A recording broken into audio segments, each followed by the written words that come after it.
কাপড় নিয়ে আসছি সবাই সন্তুষ্ট তো নাকি কি কোন নেতা তালি দিছে বলা ভাই না বুঝছে বলা ভাই রে হপ্তাহে পুরো তালি দিয়ে দিছে পুরা আর কেউ আসছে হ্যাঁ আসছিল তো কে আসছে ওই ঘটক সাহেব আইছিল আপনার হ্যাঁ ঘটক ওই আমার বলে দিল না আইছিল একদম নিছি একটু কিছু নাই আপনি যেটা কইছেন ওই নাই আমি কি আর টাঙ্কি সাদা ব্রেক ফেলে ঢিকু আমি কইছি যে আপনার ওইরে তাপসে প্রেগন্যান্ট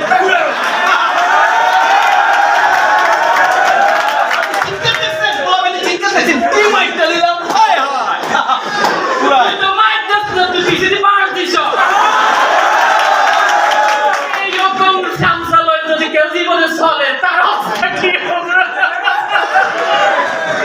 আই মানে জ্বলি গেছে জ্বলছে তোরা তাই আমি এখন না তাহলে অতিরিক্ত বলা যাবে না সমস্যা নাই আমিও বলি